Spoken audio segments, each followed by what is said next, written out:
Hello दोस्तों, आपके अपने YouTube चैनल चलिए जानते हैं इंडिया में बहुत बहुत स्वागत है दोस्तों। और आज जो हम बात करने वाले हैं वो है ट्रांजैक्शंस को लेकर के। दोस्तों, अक्सर हम लोग जाने अनजाने ऐसी ट्रांजैक्शंस कर देते हैं जिसके लिए हमको इनकम टैक्स की तरफ से नोटिस मिल जाता है।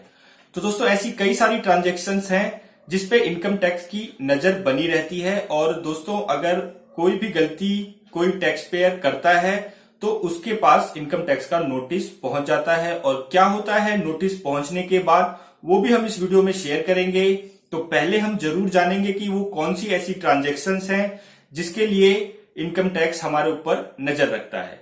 तो दोस्तों, ये पहले ही मैं डिस्क्लेमर दे देता हूं कि अगर आप लोग ये सोच रहे हैं कि इससे इस वीडियो से टैक्स चोरी से बचा जा सकता है तो नहीं। और अगर आप लोग ये सोच रहे हैं कि ये सिर्फ एक डराने के लिए है तो वो भी नहीं। तो दोस्तों, इसकी सारी जानकारी आपको इनकम टैक्स की वेबसाइट पर मिल जाएगी, जो चीज मैं आपको बताऊंगा या आपके साथ शेयर करूंगा। तो दोस्तों, कौन कौन सी वो ट्रांजैक्शंस हैं जिसके थ्रू आपके पास नोटिस पहुंच सकता है और इनकम टैक्स उस पर नजर रखता है।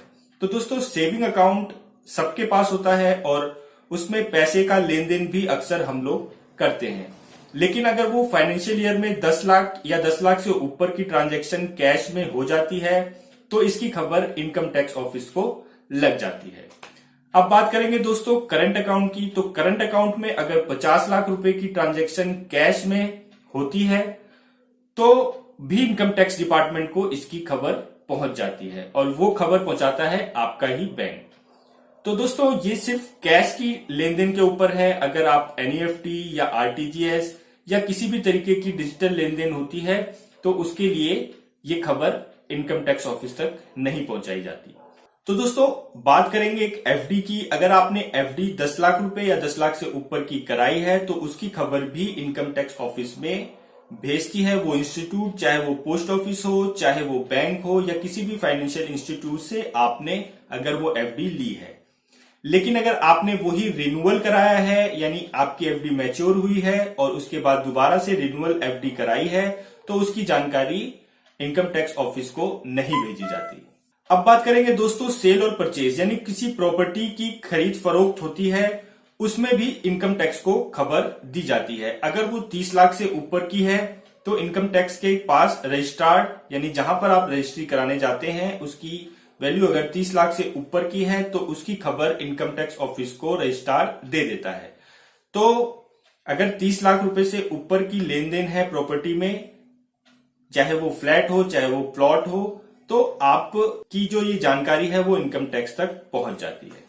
अब बात करेंगे दोस्तों क्रेडिट कार्ड के ऊपर। तो क्रेडिट कार्ड का अगर 2 लाख रुपए का आपने कोई ट्रांजेक्शन किया है या साल के फाइनेंशियल ईयर में आपने 2 लाख रुपए से ऊपर की पेमेंट करी है तो भी क्रेडिट कार्ड की जो फाइनेंशियल इंस्टीट्यूट है वो बैंक हो सकती है या कोई भी क्रेडिट कार्ड देने वाली कंपनी है, वो आपकी जानकारी इनकम टैक्स ऑफिस तक पहुंचा देती है। दोस्तों, बात करेंगे फॉरेन करेंसी की। अगर 10 लाख रुपए का ट्रेवलर चेक, डेबिट या क्रेडिट कार्ड के हिसाब से फॉरेन में करेंसी का लेन देन होता है, यानी आप घूमने फिरने जाते हैं और उस दौरान 10 लाख से ऊपर खर्च कर देते हैं, तो भी इनकम टैक्स को इसकी खबर लग जाती है फॉरेन करेंसी डिपार्टमेंट की तरफ से। दोस्तों, 2 लाख रुपए के ऊपर अगर आप लोग कोई गोल्ड खरीदते हैं या किसी और जगह इन्वेस्ट करते हैं sales of goods and service पे, तो आपकी जो जानकारी है वो कैश की ट्रांजैक्शन की हो या फिर किसी भी तरीके की ट्रांजैक्शन से हो,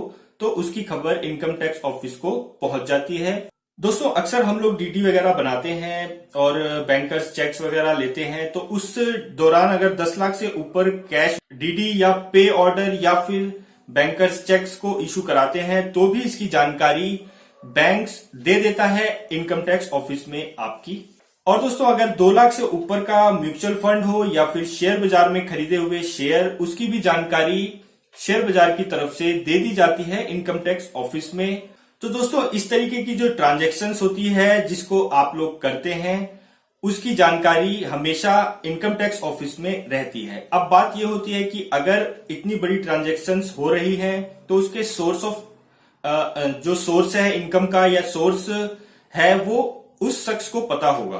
तो दोस्तों, अक्सर ये होता है कि कभी कभी किसी दोस्त यार के कहने पर हम लोग अपने सेविंग अकाउंट में कुछ अमाउंट मंगा देते हैं कि भाई उसको जरूरत है। तो हो सकता है ऐसा अक्सर आप लोगों के साथ भी हुआ होगा, उसकी मदद के तौर पर आप अपने अकाउंट में मंगा लेते हैं। अगर वो 10 लाख से ऊपर होती है तो उसके बाद इनकम टैक्स का नोटिस आपके पास आ सकता है। उसके बाद होता यह है कि उस नोटिस के जरिए वो आपसे सोर्स पूछा जाता है इनकम टैक्स की तरफ से कि ये पैसा आया कहां से।